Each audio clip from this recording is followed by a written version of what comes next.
भाजपा नेता और प्रसिद्ध अभिनेता मिथुन चक्रवर्ती रायगंज के एक निजी होटल पहुंच चुके हैं।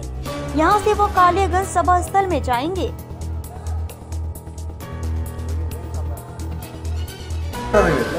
आगे থেকে বলে দিতে গেলেই সব যাই শুনবি কি বলবো। দাদা প্রথম দফার নির্বাচন শুরু হয়েছে, কি বলবেন?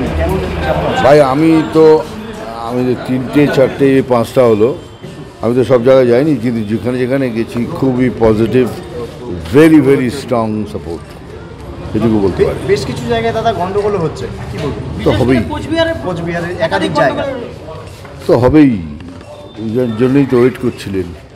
দেখ আমি বলবো কে আমাদের যত কার্যকর্তা আছে সব এই তৃণমূলের ফাংশন থেকে দূরে থাকুন, সব 5-6 কিলোমিটার দূরে, আর ম্যাডামের গাড়ি 30 কিলোমিটার দূরে আশপাশ থাকবে, কেন এটা বাহানা খুঁজবে প্রবলেম করা।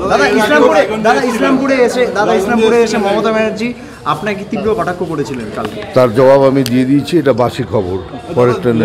এর আগেও এসেছিলেন, এর আগে যার পক্ষ নিয়ে এসেছিলেন সে এবার বিরোধী পক্ষে দাঁড়িয়েছে, কি বলবেন?